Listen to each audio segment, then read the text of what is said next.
سميت بالله. Salam alaikum wa rahmatullah.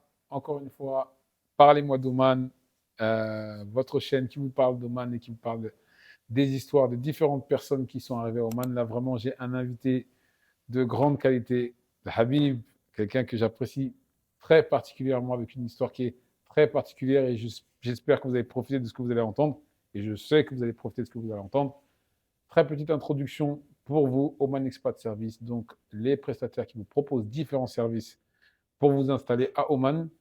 Donc, accompagnement dans votre création de société, accompagnement dans l'installation, accompagnement dans toutes les informations qui pourront vous aider à vous installer au mieux à Oman. Le numéro de téléphone est ouvert sur WhatsApp pour les rendez-vous téléphoniques. Et bien sûr, les accompagnements pour les achats immobiliers. Vous savez qu'à Oman, vous êtes dans un pays qui fait quand même une grande exception par rapport à tous les pays du Golfe, où vous pouvez avoir la nationalité déjà, premièrement, et aussi avec un achat immobilier, vous pouvez avoir la résidence à vie pour vous et toute votre famille. Bien sûr, on en reparlera, on aura le temps de reparler de l'immobilier à Oman, qui, je pense, est une grande opportunité de business. Mais bien sûr, Oman, ce n'est pas connu que pour son business, mais pour le comportement des gens et la facilité à un étranger de s'adapter ici et de vivre avec des gens bien et surtout à se corriger avec le comportement des Omanais parce que c'est vraiment quelque chose qui nous corrige. Donc on en reparlera, mais on rentre tout de suite dans le vif du sujet avec mon ami Samir El Jazeeri. Donc, grande histoire. Alors, on va entendre et apprendre de notre frère Samir, qui est donc à Oman peut-être même un peu avant moi. Donc, on va prendre et je vais lui poser des questions. Bon, on a parlé entre-temps, j'ai un peu taquiné sur certaines choses. Il est très humble. Donc, je sais qu'il va peut-être pas tout nous dire, mais j'espère qu'il nous dira beaucoup. Donc, déjà, salam alaikum Samir. Alaikum salam. Comment ça va? Ça va très bien, merci. Masha'Allah. Il est très beau, hein. Attention. J'aime bien le piquer un peu pour le gêner devant la caméra. Ah, c'est joué exprès. Donc, Masha'Allah, Samir. Donc, déjà, premièrement, Samir, donc parle-nous un peu d'où tu viens à la base et ton premier parcours. En fait, qu'est-ce qui t'a amené à Oman la première fois? Ton parcours, c'est-à-dire au niveau professionnel et comment tu es arrivé à Oman ici. Merci Bilal d'abord pour l'intro. Voilà, quoi. C'était très flatteur en fait. Bien que ça aurait pu être plus modeste que ça. Là, nous Allah ahad. De toute façon, oui, pour Oman, en fait, l'aventure a commencé depuis le désert algérien où j'ai travaillé pendant 10 ans avec une joint venture, y compris Sonatrach. Ah, c'est deux sociétés. Comment? Les joint venture, en fait, il y avait plus de 2 sociétés. Il y avait 7 partenaires, Ok. plus de Sonatrach qui était l'opérateur. Ok. Et moi, je représentais l'opérateur avec d'autres collègues de Sonatrach aussi. C'est l'endroit où il y a eu la prise d'otage là-bas? C'est là-bas? Non, non, c'est pas la région. Ça s'est passé à In Amenas, beaucoup plus au sud. Ok. Nous, on est un peu plus au nord, plus proche de la frontière libyenne. Et donc, toi, tu avais fait des études pour travailler dans ça à la base ou c'est un peu par hasard? Non, non, oui, oui, j'ai fait en fait l'université, je suis ingénieur géologue, minier, j'ai fait un master Parle en plus fort, parce que la sédimentologie. dernière fois, on a eu un problème avec le micro. mais- Oui, donc j'ai fait un ingénierat d'État en géologie Ok. et avec un master qui m'a rapproché encore un peu plus du domaine pétrolier et où j'ai atterri après avoir navigué quelques années dans le monde de la construction. Où Machallah. la géologie de l'ingénieur, c'est la géologie appliquée aux ouvrages d'art, en fait, D'accord. et jusqu'à atterrir dans l'industrie pétrolière à travers la grande porte de Schlumberger en Algérie déjà. J'avais commencé par là et avant d'être recruté dans cette joint venture Ok. où j'ai été en fait un membre à part entière en tant que géologue et j'ai fait un peu mon chemin jusqu'à être senior géologue. Et bon, depuis ce moment, j'ai commencé à réfléchir à partir à l'étranger pour voir le monde, pour voir des choses nouvelles, pour avoir d'autres expériences beaucoup Machallah. plus. En fait, j'avais un peu en tête ce que j'ai vu de l'imam Shafi'i qui encourageait au voyage, en fait, Machallah. à la découverte. Machallah. Dans le sens où le voyage, il le prisait beaucoup, parce que lui-même, c'était un grand voyageur. Hein.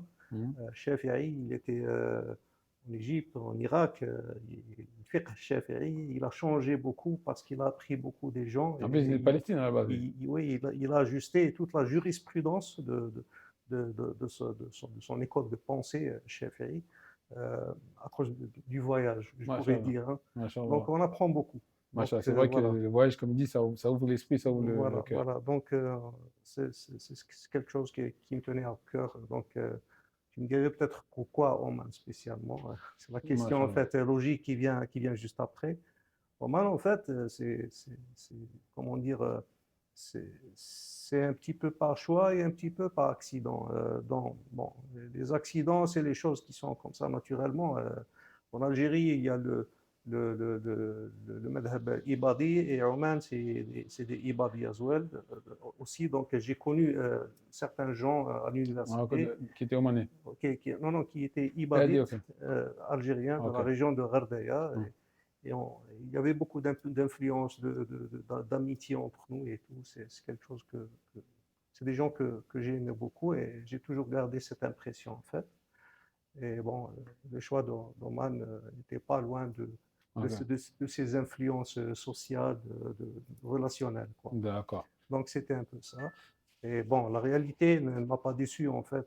C'était un petit peu dans le même cheminement que j'imaginais. C'était D'accord. positif, quoi. Ça, au niveau des années, c'était donc enfin, l'année où tu rentres et tu travailles et l'année où tu te dis que tu vas voyager, c'était quelle année à peu près ça?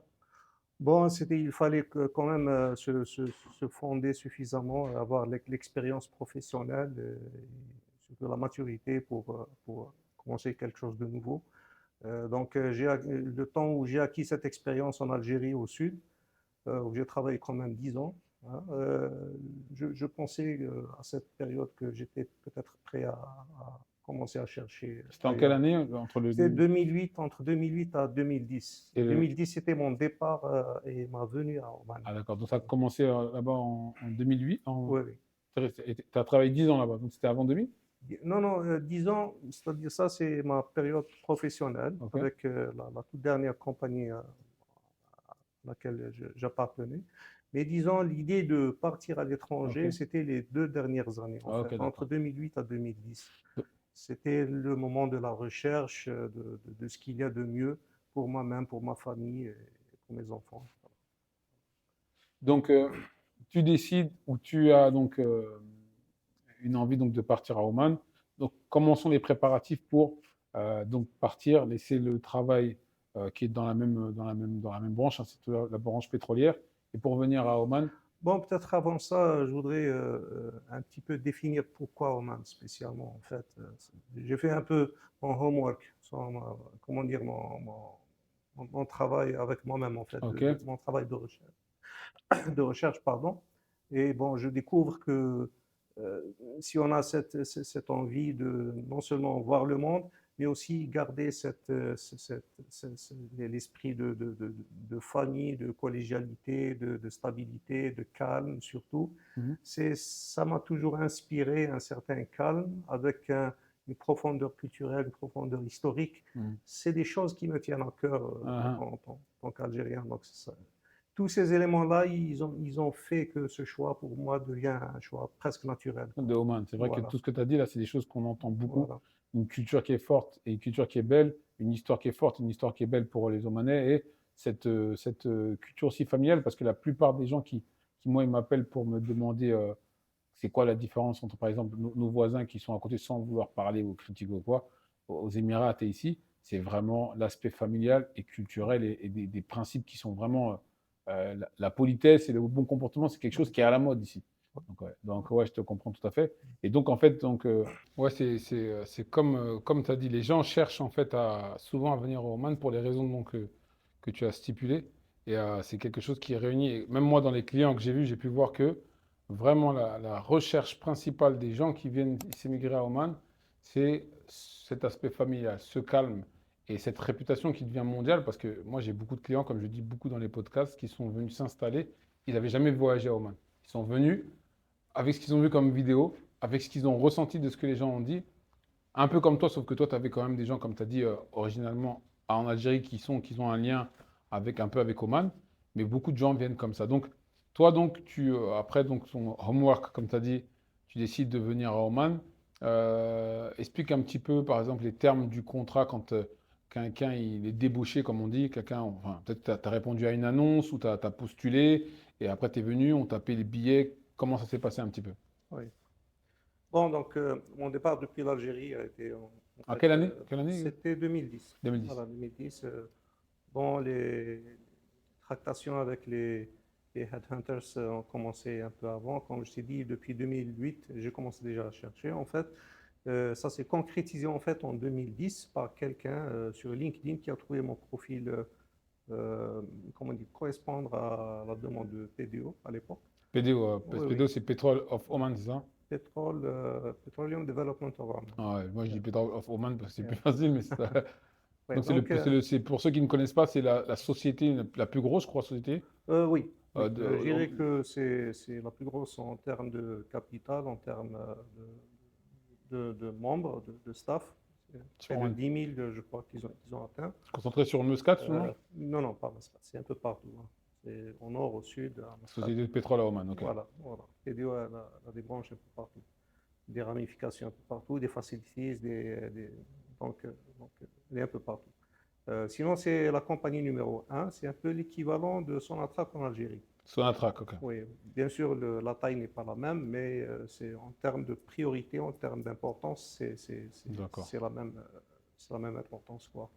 Enfin, il n'est pas tout seul, il y a aussi d'autres partenaires, d'autres sociétés qui ont d'autres types de partenariats. Ici à Oman? Oui, oui. Ok, PDO, c'est essentiellement avec Shell.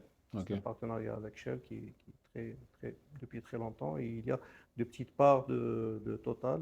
Il y avait Partex portugais, je ne suis plus sûr. Est-ce qu'ils sont toujours dans le même bateau avec tous les autres ou ils ont déconnecté? Mais sinon, c'est ça. C'est la Voilà, société de voilà, pétrole à Oman qui fait voilà, référence PDO, et voilà, c'est même avec ça qu'on s'est connu. Donc voilà. toi, on t'a contacté sur LinkedIn, c'est Oui, ça? oui, LinkedIn, il était très efficace à l'époque. C'était l'une des rares plateformes. Il n'y avait pas beaucoup de compétition à l'époque. Ok.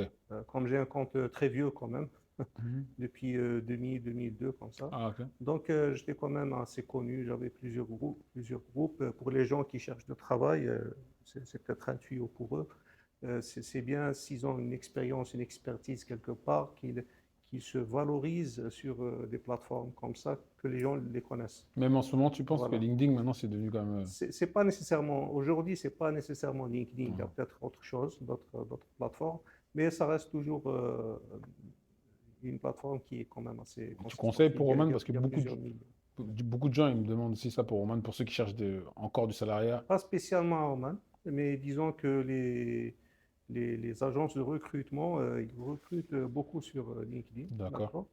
d'accord? Sinon, à Oman, de façon plus spécifique, il y a en fait PDO, elle a, je crois, un contrat ou quelque chose de très spécifique avec Petrojobs. Petrojobs, C'est une plateforme aussi. c'est une plateforme spécifique pour le recrutement à Oman. Petrol Jobs, ouais, mais Voilà, pour ceux qui sont très. Petrojobs, Ah, d'accord. voilà. Donc toi, t'es contacté comme ça. Et retenez bien, hein, là, vous avez donné une astuce, Petrol Jobs, pour ceux qui. Parce que beaucoup de gens m'appellent pour ça aussi. Bon, je Bon, pourrais ajouter le lien ok, Inch'Allah, on fera leur voilà. publicité. On espère qu'ils vont nous payer quand même. Ils vont nous donner un petit Bon, truc. bon, Donc, Petrol Jobs, s'ils nous entendent, hein, on va faire une petite pub grâce à ça Samia. reste Non, je ne sais pas, est-ce que c'est étatique, c'est privé, je ne sais pas. D'accord. Mais à l'époque, il n'y avait pas. Ok. À l'époque, il n'y avait pas. Mais les dernières années, même les recrutements, ils te disent, si tu veux être recruté en main, tu passes par là. Petrol Jobs. Voilà. Ok. Donc Donc, toi, c'est LinkedIn.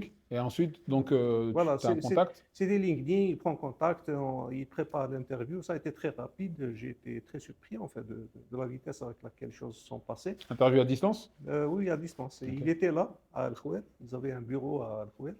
Et bon, il m'a contacté. Omanais.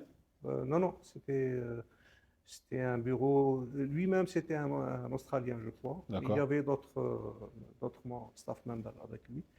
Donc, du coup, je me trouve en face du board pour l'interview. Et bon, j'ai passé l'interview, ça a été positif et j'étais bon pour le Machallah. service, pour le job qui était annoncé. Et c'est comme ça que, je crois, 4-6 mois comme ça. Ok. J'étais déjà à Oman avec ma famille. À Masha'Allah. l'époque, j'avais seulement ma femme et la toute petite, Masha'Allah. mon aînée aujourd'hui, Hiba, elle avait peut-être, je crois, 3 ans à l'époque. Allah Akbar. Oui, Et oui. les Donc, termes du contrat étaient négociés après l'entretien? bon, la négociation, elle est très minime hein, Ok. avec PDO parce que je, je peux un peu comprendre parce que déjà le package, il est assez consistant depuis le début. Le package, il est comment? D'abord, c'est 4 ans de contrat, D'accord. d'accord? Il y a la prise en charge pour ce qui est de housing, comment dire, La housing, maison? la maison, Ouais. c'est Loyer à payé? 100%, Ok. l'éducation à 100% École pour payée pour les enfants? l'école, voilà. Donc l'enseignement, et si tu as déjà toutes ces charges-là qui C'est sont vrai. payées à 100%, c'est déjà un très lourd, comment Ouais. dire, Il y a un poids que tu enlèves déjà. voilà, Ouais. exactement, un Et très grand poids c'est même grâce à ça que la plupart des gens, pour suivre ce que tu dis, qui sont employés ou qui étaient employés à cette époque-là, bah en fait, même si le salaire il peut être bas ou il peut être peut-être moins important que dans certains pays, ouais, tu peux faire des économies déjà. Avec ça. exactement. Tu fais des économies et donc tu as un poids en moins parce que déjà, bah, chercher sa maison, bah, les gens nous appellent pour ça, c'est quelque chose. Et eux, ils ont des parcs en fait d'habitation. À l'époque, il y avait des très bons parcs. Même le pédo qu'ils ont construit là était sur un ancien, parce que ceux qui connaissent un peu là, c'est le Hamra. C'est nouveau maintenant, les gens ils voient des vidéos, mais avant, je pense, un peu plus grand et les maisons étaient un peu anciennes, type ancienne américaine. Ouais. Elles étaient très belles. Vraiment, j'aimais beaucoup. Et bon, ils ont cassé, ils ont fait plus neuf, mais franchement, déjà, ils avaient un très grand Ouais. parc. Hein, très, Eh ben justement, quand j'ai commencé, bon, on a été par un domicile provisoire le temps de trouver le domicile final. Et bon, quand j'ai migré à la nouvelle maison, c'était très beau, hein, on ne se plaignait pas. Mais c'était l'ancien camp, comme tu dis, ouais, ouais, c'est vrai. Tout l'ancien camp a été rasé et tout a été rebâti dans une optique de cité intelligente. ouais, ouais. Celle qui aujourd'hui très belle, c'est le top en fait, hein. C'est beau, c'était beau. Mais franchement, Ouais, moi j'aimais bien ouais, parce qu'avant, ils avaient des maisons à ouais, plein pied, donc un étage, longue un peu, ça faisait un peu comme dans les films américains, avec des grands garages. ouais, Et dans les garages, tu pouvais même. Bah, je voyais des gens, ils aménageaient un peu de loin. Bon, je regardais pas, mais ouais, il y avait aussi des jardins où il y avait des escaliers, ça tombait, donc ça veut dire maison plein pied, l'escalier. Moi, j'aimais ouais, bien comment c'était, et c'était vraiment très très grand. Vraiment, ils ont ouais, tout rasé. Et il y avait d'autres dans d'autres endroits, comme les résidences à Aez, celle qui est derrière le Kouroum, derrière le centre commercial Kouroum, où il y avait donc c'était des petites cités pavillonnaires, on va dire, avec certaines maisons pour les gens de PDO et certaines maisons pour les gens en particulier. ouais, Donc toi et moi, donc on va arriver vers là, bon, on est en 2010 là, donc on va pas tout manger. En tout cas, toi, tu arrives, tu t'installes, ouais. donc il y a ce changement, ta fille elle a 3 ans, tu t'intègres assez facilement dans le Oman du 2010, assez facilement. Oui, bon, c'est vrai qu'avec un peu de recul, on est un petit peu, je dirais pas surpris, mais parce qu'on a vu ça grandir et se développer. Mais l'urbanisme à Mascate, juste pour prendre l'exemple de la ville que j'ai plus connue, c'est quand même incroyable le niveau d'urbanisation et le saut qui a été En depuis 15 ans, ouais. 2010, Ah ouais. 2010 jusqu'à aujourd'hui en 15 ans, c'est spectaculaire quand même. Hmm. Bon, sinon, elle a gardé toujours le style de convivialité, Machallah. de famille, de collégialité. C'est vraiment Enfin, exceptionnel. toutes ces choses, ils ont toujours été préservées, en fait, pour l'essentiel. Alors pour ceux qui écoutent là, il dit quand même quelque Ouais, chose qui est très intéressant. C'est-à-dire que lui, il a une expérience de 15 ans. Bon, moi, je suis arrivé 6 ans après, 6 ans après. Mais lui, il a une expérience de 15 ans et il explique donc que, c'est vraiment magnifique, que en 15 ans, bah, ceux qui nous écoutent, ils peuvent juste faire un test en regardant 15 ans à Paris. Qu'est-ce que ça a donné au niveau, pas au niveau de l'urbanisme, au niveau des mœurs et des gens. Bon, alors nous, on sait qu'il y a une dégradation qui est totale. Ça se joue en 5 ans. 5 ans après à Paris, c'est une catastrophe. Mais là, en 15 ans, moi, je sais que ça fait à peu près ce temps-là que je suis pas reparti à Paris. Ce que j'entends, jamais j'aurais cru entendre ça à Paris. C'est mon pays, la France, bon, entre guillemets. Et là, on a quelqu'un, donc il y a un témoin oculaire qui est là, qui dit qu'en 15 ans, en fait, la culture et le bon comportement, les choses qu'on aime, elles n'ont pas vraiment changé. L'urbanisme a changé, mais bon, il y a toujours des choses qui changent un peu, mais machallah. ouais. Donc, toi, donc, donc, tu commences le travail, donc, tu es installé, bon, et comme tu as dit, il y a des facilités, tu es logé, tu travailles, tout se passe bien, alhamdulillah. Et on va là avancer un petit peu dans le temps. Donc moi, là, je m'initie dans ton histoire. Donc moi, j'arrive ici en 2015-2016 et j'ouvre une salle de sport avec quelqu'un. Ça marche pas très très bien, ça marche pas bien du tout même. Et donc je commence à faire des cours particuliers, privés en tout cas, dans le sport. Et donc j'avais un ami aussi algérien. Moi j'ai tout un réseau d'Algériens. Moi, à chaque fois que je pars dans un pays, c'est avec des Algériens. Bon, Marocains aussi, il n'y a pas de problème. Marocains, Tunisiens, c'est la famille. Mais j'avais un ami algérien que tu connais, on lui passe un grand salam d'ailleurs, avec ses enfants, là, il est au Koweït maintenant. Et j'ai une histoire superbe avec lui, hein, parce que cette personne-là, je l'ai vue 2 fois dans ma vie avant de le revoir ici. Je l'avais Ali, vu, ouais, Abou Ali. Je l'avais vu une fois Ali. en France, dans un endroit qui est loin de chez moi, mais il habite au fin fond du 91. Je le vois une fois, pendant quelques minutes, on a pris ensemble. Il y a eu une chose qui s'est passée, c'était marrant. Ensuite, je ne le vois plus, je ne le connais pas. Peut-être 2 ans après, j'ai fait le Hajj. Dans la Hajj, je me perds à Mina, avec un groupe. On retrouve des gens, et tu vois, nous les Français, on se reconnaît même quand on marche, et on voit c'est des Français, donc on marche avec eux pour retrouver notre camp. Ouais. Et quand on parle, il me dit qu'il vient de cette ville-là, où je suis parti une seule fois, où j'ai vu. Et je dis, moi, je suis parti dans une seule fois dans cette ville-là. Et quand je le regarde, je dis, mais c'est pas toi qui étais là? Il dit, si. Et je rigole parce qu'il avait fait quelque chose de spécial. Et après, donc peut-être 10 ans après, je crois, j'arrive à Oman, je suis dans une mosquée, je vois quelqu'un qui parle, et je vois c'est un Français de loin. Et donc je vais parler avec les gens avec qui il parle, et je lui parle, et il me dit qu'il vient de France. Je dis, ah ouais, tu viens de France? Tu viens d'où en France? Il me dit, je viens de telle ville. Et je lui dis, à cette ville-là, je suis parti une seule fois dans cette. Et quand je le regarde, je dis, et ça va être la troisième fois que je l'ai vu, c'est à Oman, et après, on est resté donc des amis, maintenant la famille s'est connue, ainsi de suite. Alhamdulillah. Et donc en fait, lui, il habite maintenant à côté donc, d'endroits où tu as déménagé, dans une résidence où il y a des maisons de PDO. Et moi, dans cet endroit-là, j'étais un petit peu précurseur. J'avais vu qu'il y avait une salle de gym. Je voulais prendre la salle de gym pour moi pour faire des cours parce qu'il y avait un potentiel. C'était une résidence. Donc, pour tous ceux qui me contactent pour savoir qu'est-ce qu'ils peuvent faire, bon, maintenant, c'est plus pareil, mais il y avait ça en fait. Une résidence où il y a une salle de sport, où les gens ils sont un peu éloignés un peu des complexes sportifs. Je venais proposer mes services. Et comme j'avais quelqu'un que je connaissais, je pouvais facilement aller dans la salle de gym. Et donc, je fais des cours en fait dans la salle de gym à des gens même qui n'habitent pas dans la résidence. Je profite donc des locaux. Et donc, je vois Samir qui était, vous le voyez comme ça, c'est un prof, il est dans le karaté, hein. Et je le vois souvent, il fait des trucs de karaté tout seul. Donc, je l'ai remarqué. Et je vois aussi qu'il est avec un enfant. Bon, moi, j'étais pas trop des gens qui allaient vraiment aller voir les gens. Je préférais qu'on parle de moi. Et un jour, donc, il avait dû parler avec Rabat. Et donc, il me parle de son fils qui veut faire du sport. Et très, très vite, donc, on commence à parler. Et donc, son fils, que je salue aussi au passage, il ne comprend pas trop le français, mais bon, un grand salam à lui. Il a grandi ici, donc Je ouais. traduis donc. Voilà. Et donc, c'est comme ça que lui et moi, on s'est connus. Donc, c'est peut-être dans les coups de 2017-2018, je crois. Et Euh, je commence à entraîner son fils. Et là, donc là, c'est aussi une très grosse, une chose sur laquelle on va rebondir et qu'on va sûrement rester un petit peu.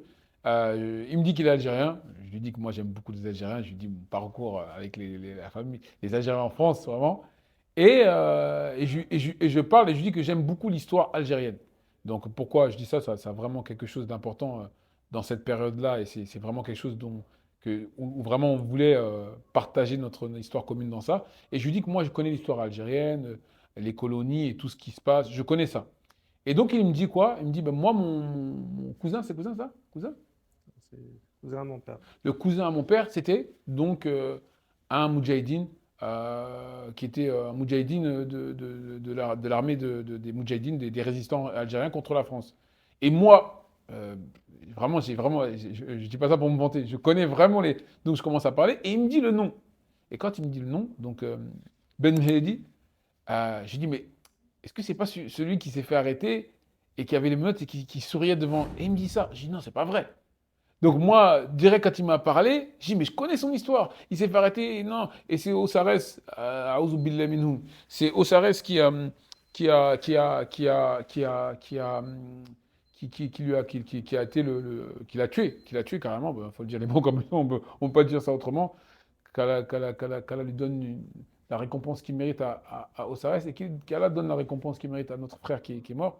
Et donc je dis, mais je cherche du direct sur Google, je regarde et je lui envoie la photo, je dis, c'est lui. Et il me dit oui. Et donc, j'étais vraiment content d'apprendre le self-défense à, donc à son enfant qui est donc descendant pour moi, quelqu'un, un Moudjahidine qui est célèbre comme ça. Donc, j'espère qu'on pourra mettre la photo donc, sur la vidéo de ce Moudjahidine qui est mort après avoir combattu les Français qui a les dernières images qu'on voit de lui, c'est la fierté. Et je pense que c'est quelque chose qu'on devrait enseigner à toutes les personnes qui cherchent qui cherchent à connaître comment être devant l'ennemi colonial ou devant n'importe quel ennemi et comment finir. Parce que les dernières images qu'on a de cet homme, c'est une image, on demande à Allah qui lui accorde le Firdaus, et c'est vraiment une image de fierté et de détermination dans le combat, et c'est vraiment ce dont on a besoin pour la nouvelle génération et pour ceux qui ne connaissent pas, comment affronter donc le colon et toute cette propagande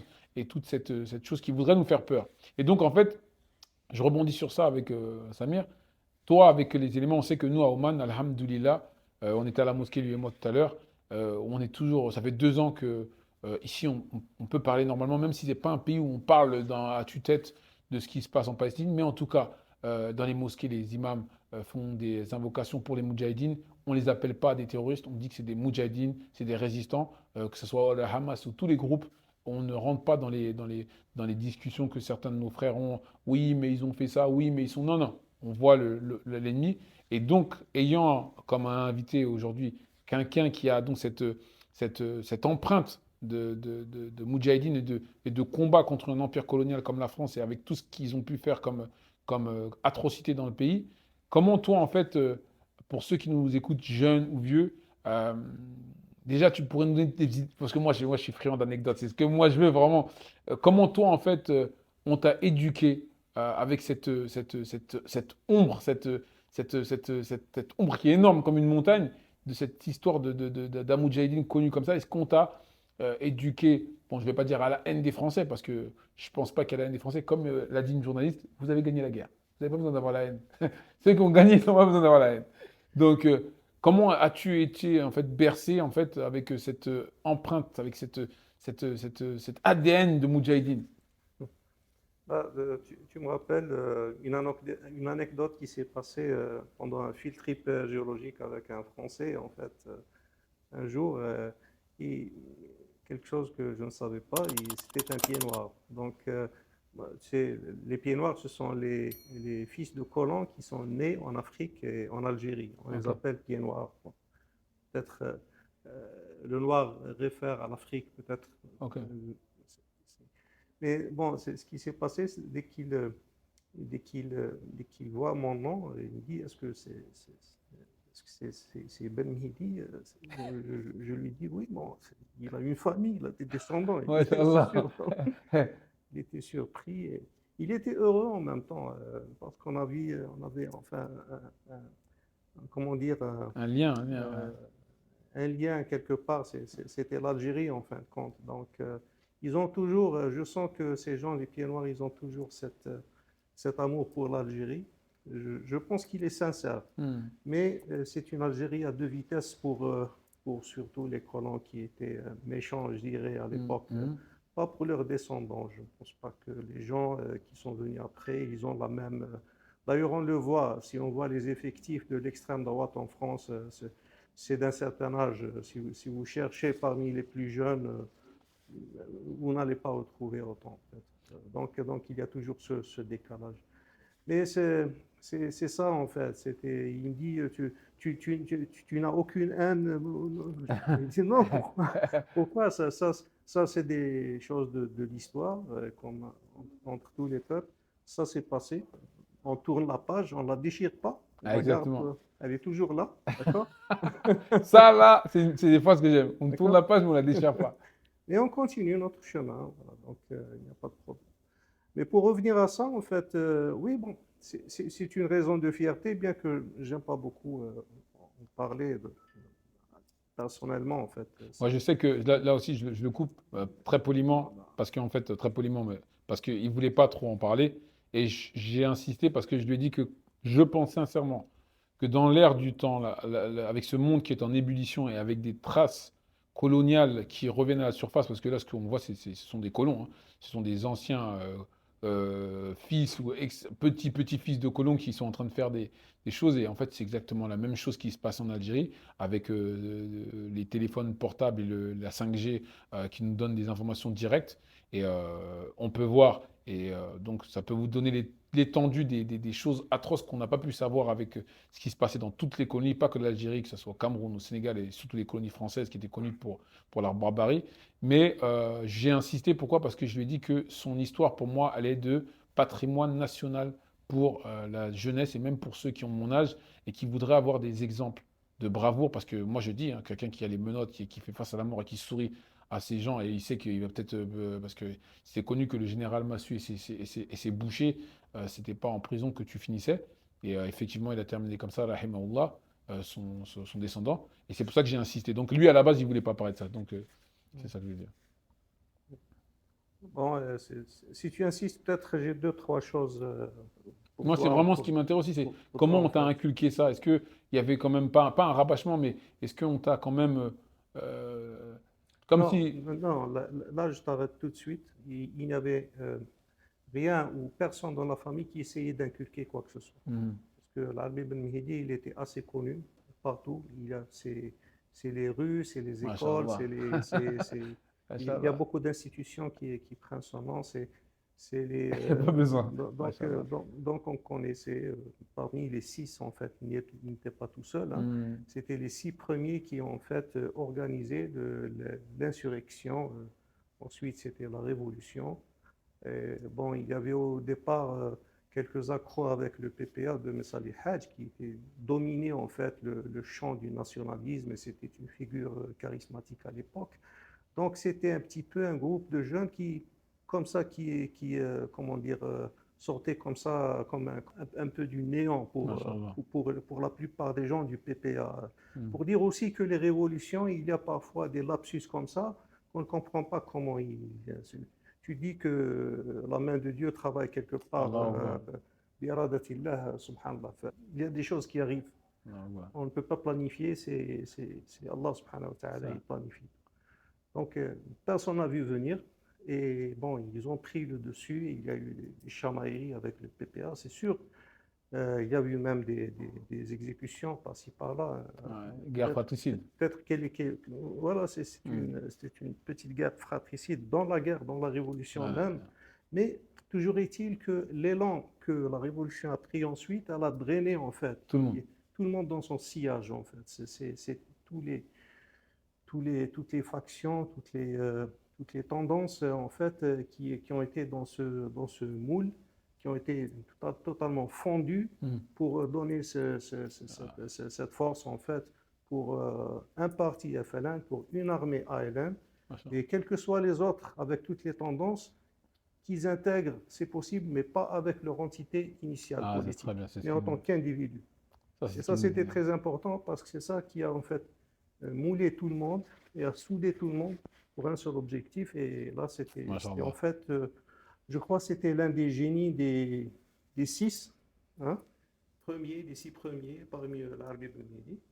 Bon, il y avait, je ne peux pas les nommer tous, mais il y a au moins Mohamed Boudiaf, il y avait Karim Belkacem, il y avait Rabah Bitat, Ben Mehdi. Il y a deux autres dont j'ai du mal Ouais. à me rappeler. En Mais tout cas, comme tu as dit, ouais, c'est sûr que comme oui, vu la personne, il n'y a pas besoin d'être oui, rabâché pour. oui. Mais les six, ils ont en fait donné lieu à un comité plus large Hmm. de 21.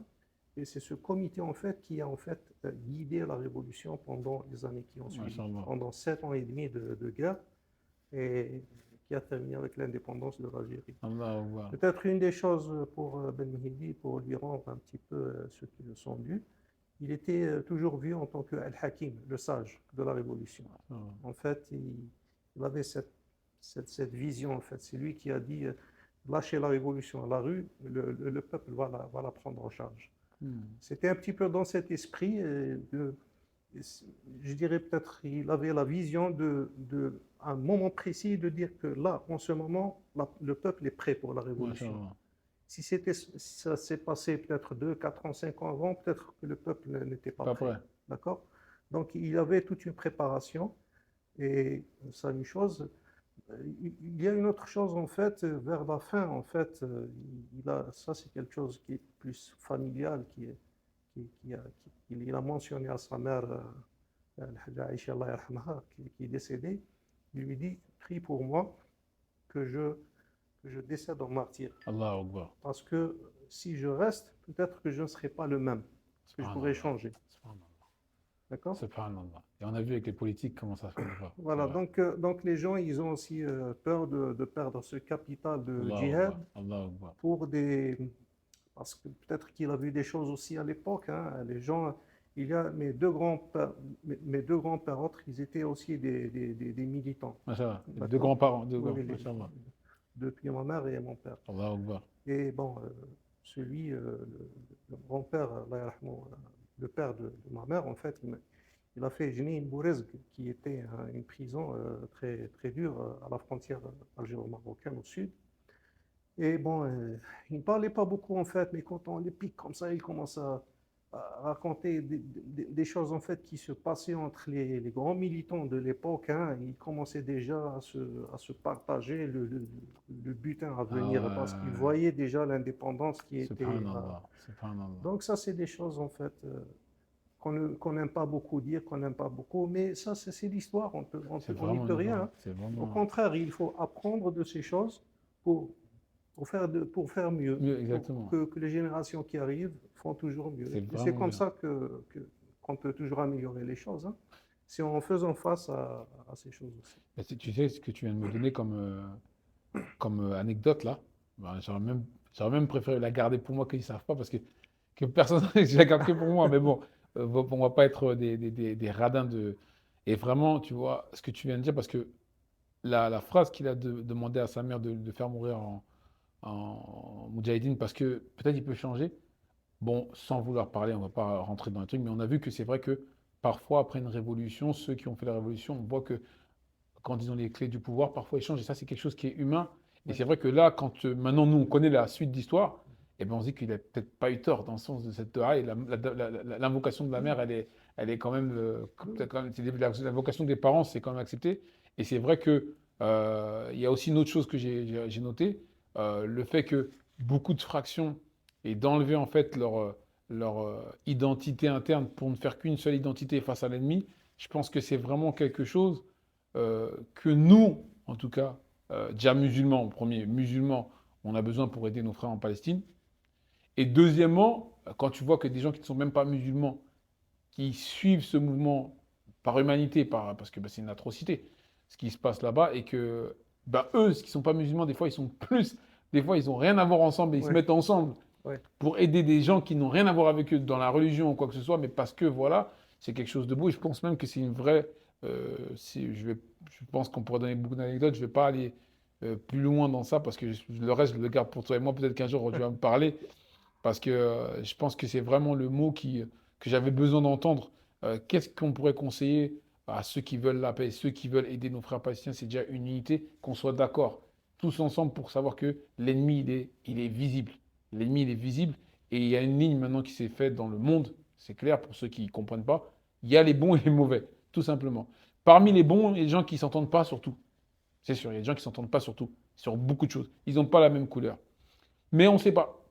Et il faut faire attention déjà aussi que un jour, ce bon-là, il ne passe pas dans cette ligne-là de l'autre côté. ouais. Donc, faut demander qu'Allah nous aide et qu'Allah aide les gens de bien et les guide. Et c'est vraiment, Amin. vraiment. Et je sais que très bien que des fois, quand tu veux parler avec des gens de l'Algérie, même des anciens, comme tu as dit, et c'est pour ça que je ne vais pas aller plus loin, comme ton grand-père t'a dit, des fois tu piques, tu veux entendre, même moi je voulais, mais des fois tu vas peut-être même entendre des choses qui vont vraiment te toucher et que tu vas peut-être changer tu vas vraiment, le monde, tu vas le voir noir, ou tu vas avoir une haine peut-être, et aussi, des fois il faut laisser les choses enterrer parce que ces gens-là, des fois ils ont vu des choses que peut-être tu peux pas. Et la parabole que je voulais faire, enfin que tu peux pas écouter ou que tu ne pourrais peut-être pas, qui ne peuvent pas raconter, et c'est vraiment cette parabole que je voulais faire parce que avoir quelqu'un comme toi qui nous fait le lien entre ce qui s'est passé avant et ce qui se passe maintenant, j'espère que ça aura donné des conseils à ceux qui sont là. Et pour finir, enfin pour finir, en tout cas pour aller vers la fin, toi, il y a une chose aussi que j'ai vraiment trouvé remarquable, c'est que après que j'ai travaillé avec ton fils, à un moment, tu étais en fin de contrat. Donc c'est arrivé pendant l'humanisation, donc on saute un petit peu, mais bon, Je ne peux pas vous donner tous les pétales de rose qu'il y a sur ce frère-là. Il y en a trop. À chaque fois que j'en enlève un, il y en a un autre qui vient. Et donc, on va passer la nuit ici. Il est pressé. Mais tu es aussi parmi les gens, et je cite souvent ton histoire parce que j'ai eu deux clients comme toi qui étaient à Oman et qu'en fin de contrat, parce que comme tu as dit, c'est 4 ans, toi tu as dû être renouvelé au moins une fois. Oui, oui. Donc tu as dû être renouvelé parce que moi je t'ai connu en 2018, donc Non, plusieurs fois même. ouais, 2010 t'es arrivé, donc 2014, 2018, moi je t'ai vu. Donc, mais à un certain moment donné, je me rappelle que tu devais partir et tu avais choisi comme destination la Turquie et tu devais partir. Bon, après j'ai plus trop suivi, mais après tu es revenu. Donc, Oui. explique-nous la fin de contrat, comment ça se passe, et pourquoi tu es revenu et comment tu es revenu. Bon, en fait, c'était bon, après plusieurs renouvellements, je crois qu'il y a une politique assez globale dans Oman qui voudrait favoriser une jeunesse qui vient en puissance, en fait, en nombre, pour occuper des postes d'ingénieurs, de seniorité même élevée, de team leader et tout, ce qui est tout à fait légitime et c'est quelque chose Romanisation, que, ouais. que je respecte en fait beaucoup. J'aimerais bien qu'en Algérie, on- on s'intéresse beaucoup aux gens pour les promouvoir, pour les pousser avant et, comment dire, de l'avant. Voilà. Et ça, c'est quelque chose que je respecte beaucoup. Bon, toujours est-il que, vous savez, quand on est contractuel, on s'attend toujours à un jour, on te dit, bon, c'est fini, et c'est ce qui s'est passé pour beaucoup de gens, en fait. Le contrat arrivé à terme, il ne pourrait pas être renouvelé. Tout le jeu, c'est d'être prêt. Hmm. Voilà, d'être préparé, préparer ses enfants, sa famille, que ce que vous êtes en train de vivre là, c'est pas éternel, ça peut s'arrêter à tout moment. Donc ça, c'est très important. Point de vue psychologique pour soi-même, pour la famille. Très bon conseil, hein. Il faut être prêt, d'accord? Bon, pour moi, ça a été un petit peu un cheminement un peu tortueux. Donc, je dirais que oui, le contrat était arrivé à terme. Et bon, pour moi, c'était tout à fait normal. Je commençais à me préparer en fait à autre chose parce que pour vivre en solo, loin de la couverture de PDO, en Hmm. termes pour ce qui est de la maison, pour ce qui est de l'éducation, et commencer à vraiment puiser dans mes propres réserves. Ok. Ça, c'est important pour qui que ce soit qui voudrait venir, avoir quand même assez dans un pays qui est quand même assez cher, hein. Hmm. Voilà. Donc, mais moi, j'avais quelque chose de très spécifique. Quand on a des enfants qui sont à un âge critique, point de vue éducation, point de vue scolarisation, à un âge précis, à un niveau précis, on ne peut pas les faire bouger. Hmm. Donc, j'étais là coincé avec les enfants. Il fallait bien qu'ils passent ce cap pour penser à autre chose. Ok. Donc, c'était ce qui s'est passé pour moi. Il fallait bien que je reste, d'accord? Et bon, pour au moins passer ce cap et arriver à la porte de l'université, en fait, là, c'est un changement de cap, une vie nouvelle, quoi. Mais toi, tu finis, après tu veux voyager. Je me rappelais que tu as voulu voyager dans notre Bon, pays. ça c'était parce que je commençais à préparer déjà les enfants pour d'autres options en Turquie, d'accord? Et bon, en même temps, je postulais pour que ce soit à Oman et d'autres pays aussi, hein. D'accord. Il se trouve qu'à Oman, ma même compagnie, bon, ils étaient intéressés ils ont revu les profils et tout, et bon, ils ont trouvé que c'était bien de me recruter à nouveau pour un Ah, c'est pas deuxième mal. assignment. Ah, je savais Donc, même pas. Donc, mais tu ouais. avais fait le voyage en Turquie ou Oui, oui, oui. voilà. J'étais prêt à partir et j'ai préparé tout pour la scolarisation de mes enfants en Turquie. T'es parti physiquement là-bas? Oui, oui, oui. Ouais. J'étais là-bas pour un congé, pour des vacances. Ok. Mais c'était la période pendant laquelle j'ai tout préparé, toute la Voilà. documentation, les dossiers des enfants, leur scolarisation et tout. Et qu'est-ce qui se passe? Tu Voilà. reçois une lettre comme quoi tu es pris à Oman? Oui, oui, oui. Ah ouais. Oui, oui. Donc, Que je suis bon pour un interview et j'ai subhanallah, passé je l'interview. savais pas ça. Alhamdulillah. Et donc, en fait, tu es revenu au même endroit, tu as habité au même endroit directement, ou je crois que tu avais changé, Bon, non? c'est pas tout à fait le même endroit. Ok. J'ai changé, même la structure dans laquelle j'ai travaillé ensuite, c'est pas la même d'avant D'accord. et il y a quand même des changements. C'est pas D'accord. exactement la même chose. Et c'est vrai que quand tu disais que la vie est. Parce que c'est vrai que quand tu es salarié à Oman, moi je l'ai vécu. Être salarié, qu'on me paye la maison, je l'ai vécu, même si ça s'est pas passé comme. C'est pas la même chose que quelqu'un qui travaille dans le privé. Moi j'ai vu quand on me payait ma maison, c'est un poids. Donc c'est vrai que quand quelqu'un va dire que la vie elle est chère, c'est aussi, faut voir les angles en fait, puisque moi il y a des gens qui m'appellent et maintenant, à fur et à mesure que je travaille dans ça, moi j'ai encore aujourd'hui, hier, j'ai eu un client, enfin quelqu'un qui m'a dit un appartement à 150 rials, un bon appartement à 150 rials. Donc ça c'est des choses que nous des fois, quand on est salarié, on ne va pas voir ces choses-là. Oui, Mais en fait quand tu vois Oman, bah, moi ce que j'ai vu c'est que à Oman tu peux trouver des appartements des fois à 120 rials, même des deux chambres, oui, 150 rials des deux chambres. Et donc, en fait, pour des petites familles et pour un petit budget, surtout des gens qui viennent d'Europe, bah, des fois, ils se sont étonnés et ce ne sont pas des mauvais quartiers parce qu'il y a beaucoup de quartiers populaires. d'accord. Donc, c'est vrai que quand on a le salariat, des fois, on a un train de vie, des fois, qui, alhamdoulilah, on ne peut pas se plaindre, mais Oui, c'est vrai que ne vous fiez pas toujours aussi à ce que, parce que lui, c'est un salarié, il va donner son expérience. Quelqu'un qui va venir et qui ne sera pas salarié, il va vous dire, ouais, non, tu peux faire comme ça, comme ça. Pourquoi? Parce que quand tu vis avec des facilités, c'est quelque chose, quelqu'un qui m'avait dit ça avant que je parte en France, parfois, une facilité ou un avantage dans un travail, c'est mieux que de l'argent. Alors, quand tu travailles en France, tu es, comment ils appellent ça, les fonctionnaires. Des fois, ils n'ont pas des grosses payes, mais qui ne oui, payent pas l'électricité, ils ne payent pas le gaz, oui, oui, directement, voilà. oui. Donc ça, c'était pour un peu rejoindre. En tout cas, là, je pense que tu n'as pas préparé de questions parce qu'en général, à la fin, je laisse les personnes me poser des questions. N'importe quelle question qu'ils veulent ou n'importe quelle question, qu'est-ce qu'ils voient. Enfin, des questions qu'ils aimeraient me poser. Bon, moi, je t'ai posé tellement de questions, je vois. Si tu as des questions à me poser, vas-y, sinon, tu seras libéré parce que vraiment, c'était vraiment très, très, très intéressant.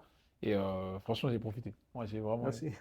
Merci. Bon, idem pour moi, hein, c'est dans le plaisir, quoi. Bon, non, je sais pas, j'ai rien de spécial en tête maintenant, sinon que peut-être, je t'ai connu un peu dans le sport, Ok. et tout d'un coup, tu passes à autre chose. Ah, Tu pourrais peut-être me parler en 2 minutes de cette transition, bah, comment alors ça là, s'est c'est passé? c'est- c'est une vraie bonne question. Bah oui, il m'a connu dans le sport, donc c'est vrai. Bah, toi, tu m'as connu dans le sport. Bah, déjà, la transition, elle se fait dans la première chose, c'est l'argent et l'opportunité que je vois en connaissant Oman. Donc, tu sais, comme moi, tu fais partie des gens qui ont aimé Oman. Je pense vraiment, vraiment avec le cœur. Bon, toi et moi, des fois, quand on parle d'Oman, on peut parler des détails. Et vraiment, on sait que, comme des fois, tu me dis, les enfants, ils n'ont pas connu comme nous, on a connu. Regarde comment ils sont, les toilettes, elles sont propres. Moi, dans les autres pays, moi, tu sais, je suis parti dans un pays, j'ai pas envie de dire quel pays.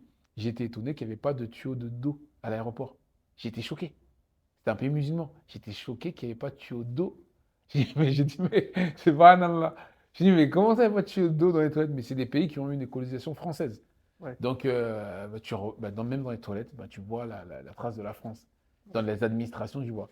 Donc, toi et moi, on peut parler d'Oman. Donc, tu sais que moi, j'étais dans le sport, mais j'ai très vite compris qu'Oman, c'était un pays incroyable dans le monde. Sans avoir voyagé dans le monde, j'ai compris très vite.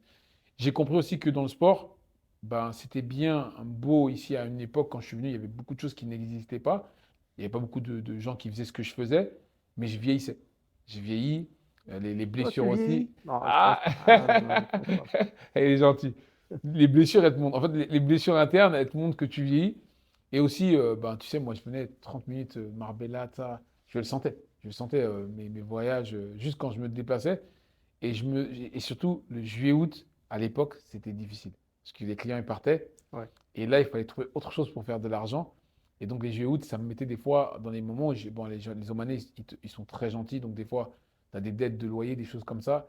Et donc, j'ai voulu, en fait, trouver un moyen qui me plaisait. Le service, moi, j'aime bien les gens. Donc, je me suis dit, c'est quelque chose que je faisais déjà en Égypte un peu, aider les gens. Donc, pourquoi pas le faire alors que je connais beaucoup de gens. Je connais des gens des Omanais, je connais les tribus, je connais les codes, je sais comment parler, je m'habille comme eux. Donc, je me suis dit, pourquoi pas trouver quelque chose qui me correspond et vraiment accompagner les gens dans l'immobilier, dans l'installation. C'est quelque chose que j'aime. Vraiment, j'aime ces choses-là. Et c'est là que l'idée est venue. Et après, très vite, ben, j'ai vu aussi qu'il n'y avait personne qui le faisait ici. Donc, dans notre communauté française, personne ne le faisait. J'avais mon ami qui faisait beaucoup de vidéos sur Oman dans le tourisme, mais dans le service, il n'y avait pas. Donc, c'est comme ça que j'ai rebondi. Et je me suis dit, bon, bah, j'ai mis une croix carrément dans tout ton secteur, il n'y avait que toi, sauf pour toi. Je me dis, si toi, tu me demandes, je vais revenir pour travailler. Mais tout ce secteur-là qui est à Merci. 30 minutes de chez moi, je me suis dit, non, franchement, c'est fini. Et en fait, il y a des gens que je préférais ne plus travailler avec eux. Pas parce qu'ils étaient méchants, mais parce que, bon, quand tu rentres chez les gens, tu vois le problème des gens, tu vois comment ils parlent, tu vois beaucoup de choses. Donc, il faut aimer les gens. Tu peux pas rentrer chez les gens surtout avec ce qui se passe maintenant là, tu vois chez les gens moi j'ai pas la langue de ma poche, j'ai une partie d'Algérie dans mon cœur, donc ça va vite, ça sort très très vite. Et donc j'avais aussi, c'est pas qu'on maquille notre jeu ou qu'on met, tu as une partie quand tu es dans le coaching privé où tu viens chez les gens et tu dois être quand même dans le service et tu dois être aussi quand même professionnel. Et l'honneur et l'argent, des fois, c'est quelque chose qui ne se mélange pas. Donc, des fois, tu vas prendre de l'argent, mais tu vas enlever ton honneur. Des fois, tu vas mettre ton honneur, tu vas perdre de l'argent. Moi, je suis plus celui qui laisse mon honneur et qui perd de l'argent. Donc, je préfère être comme ça. Et donc, ce qui me fait que dans le service, j'ai plus, j'ai plus de facilité à imposer mon honneur et à prendre de l'argent avec honneur. Donc, dans le coaching, bah, des fois, devais être avec des gens que, sincèrement, peut-être que j'ai pas de mauvaise relation directement, mais en vrai, je ne pense pas que je les aurais rencontrés. Donc, c'est ça qui m'a amené à changer un peu mon fusil d'épaule. C'est vraiment le cas de dire, le fusil d'épaule. Et ensuite, ben, je me suis dit, voilà, je vais travailler que 2 3 jours proche de chez moi et le reste, je vais le faire dans le service. Et alhamdoulilah, Allah il m'a facilité, c'est ce que je fais maintenant. Alhamdulillah. Mm. Je suis très content pour toi, en fait. Ouais. Franchement, bah, la clope, et en tout C'est un cas, changement que j'espère très positif et tu te retrouves beaucoup mieux, en fait. alhamdoulilah. Ouais. En tout cas, le corps est vit moins vite comme ça, il y a moins de douleur. En tout cas, voilà, c'était Parlez-moi d'Oman avec mon frère Samir Abouliès, un très grand homme. Et on espère que les conseils qu'il vous aura donnés, que ce soit dans le salariat, que ce soit dans la façon dont il voyait Oman avec le moteur ou l'essence qui a fait qu'il est venu à Oman et comment il est resté. En fait, et aussi cette grosse partie comme je vous ai dit, avec cette famille, machallah, qu'Allah les préserve et qu'Allah accorde le Firdaus à nos morts. Cet exemple qu'on pourra voir, j'espère que vous allez tous aller cliquer, regarder l'histoire de Ben Mehdi. C'est ça, hein? Ben Mehdi. Ben Mehdi. J'espère que vous allez tous cliquer pour aller voir son histoire et enseigner ça à vos enfants. Car l'histoire se répète et la guerre, c'est que une histoire qui se continue. Ils ont fait comme ça, ils feront comme ça. Et ça se terminera comme ça se termine. Kubitu kama kubita lezina min qablihim. Ça se terminera comme ça. Ils seront vaincus comme ont été vaincus leurs prédécesseurs. C'est avec ce mot qu'on se termine. Parlez-moi d'Oman, épisode 4 là, hein. Il y en a un troisième épisode, épisode 4 là. Assalamu alaikum wa rahmatullahi wa barakatuh. يواب الله يواب سميت بالله الأحد